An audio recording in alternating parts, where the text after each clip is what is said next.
Man, it is a beautiful day here in Southwest Missouri today. Feels like spring, but spring's not quite here yet, so got to protect any of the plants that we're putting outside. Hey guys, welcome back to another Slightly Rednecked video. Again, my name's Chris. If you're not familiar with this channel, I help you to produce your own meat, eggs, and vegetables from your backyard, your balcony, your deck, your garage, or even a spare room in your house if that's the way you want to do it. It's actually time to go ahead and start my seeds. I could probably wait another week, and I may wait another week for some of them, but it's pretty much time to go ahead and start all my seeds, my warm weather crops that are going to go out, tomatoes and peppers and all those kinds of things. But I'm going to try something a little bit different this year. I'm going to try some winter sowing. Now, I'm not sure if you're familiar with winter sowing. It's a pretty common technique. A lot of people use things like these little milk jugs. Basically, it's pretty simple. You cut this thing open, give it a hinge to where you can open it up, fill the bottom with dirt, put your seed in there, close it up, tape it up, set it outside. Same time you would start your seeds indoors, and then when the plant's ready, it starts sprouting and it grows. And the benefits to that is you don't have to worry about hardening them off. You don't have to provide lights for them because they're outside. You basically got a little mini greenhouse here to start them in. But I got a different idea on how I'm gonna do this. I've never actually done winter sowing. I have no idea if this idea is gonna work or not, but I'm gonna test it out and we're gonna see.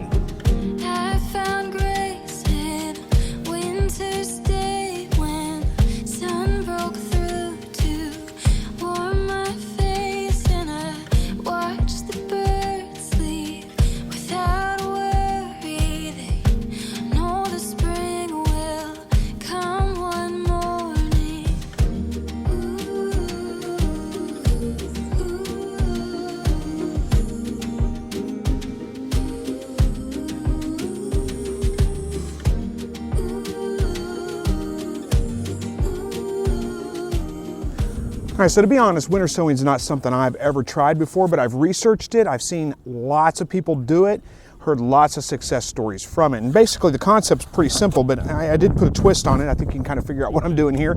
But, this is kind of what you're looking at.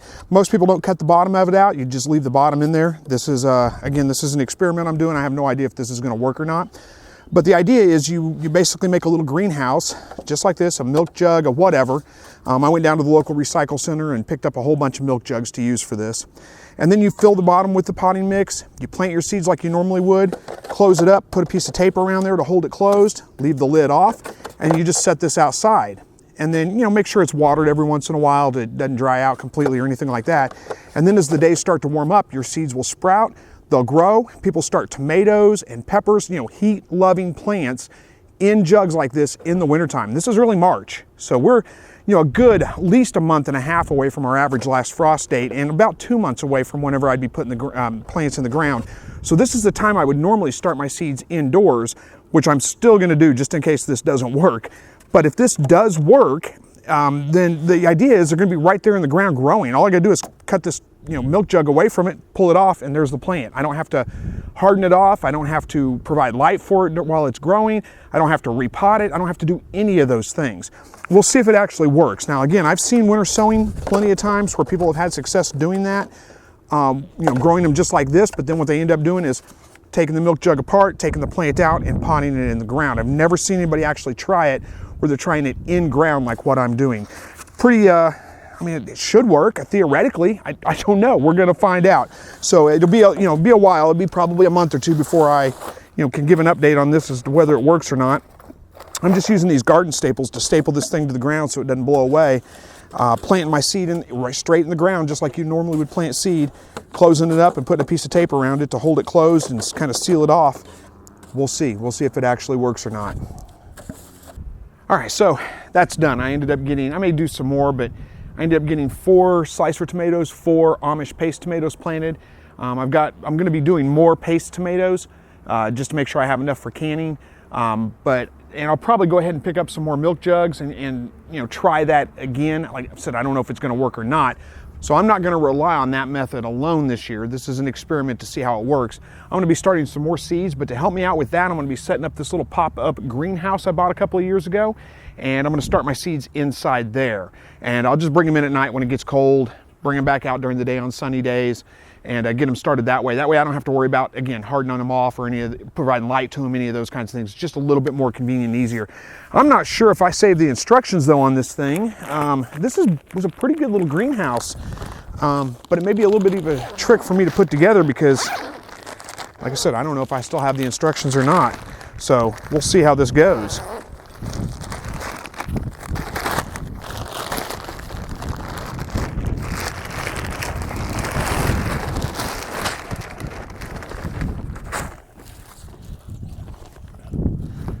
I think I did save the instructions. I think I'm in luck.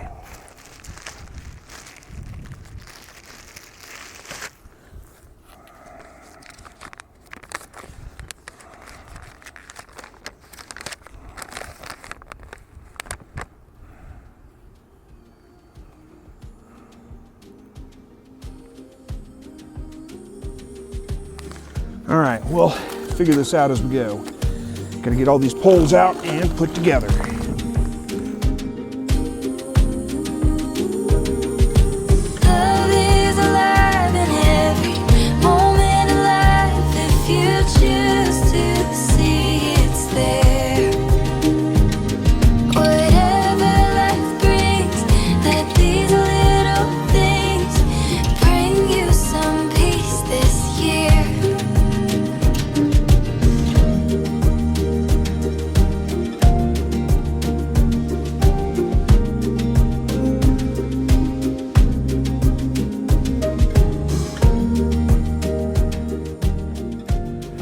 Well, I think that about does it. It wasn't actually too hard to set up. The poles are all color coded, so it kind of makes sense once you get the first one or two in there, then you kind of figure out where the rest of them go. I did have the instructions, but I ended up not having to refer to them. They're not that great of instructions anyway. They're just kind of written out, so it kind of gives you a good start, but then you just kind of, it's easier to figure it out on your own. So not too bad. This has been a great little greenhouse. This is a flower house is what it's called. Flower house from flowerhouses.com. Now, I actually bought this one used. I found it, I think it was on Facebook Marketplace or Craigslist, one of the two. I think I paid $75 for it. So I got a heck of a good deal on it. This thing's sturdy, it holds up well. I've been using it for a couple of seasons now. It's got all the hardware and the tie outs and all that, so the wind doesn't tear it up. It works great. So, it's got a nice screen door here, which I'll be, zipping up, of course, and leaving this one open because, boy, it's warm out today. It's gonna get hot inside this greenhouse.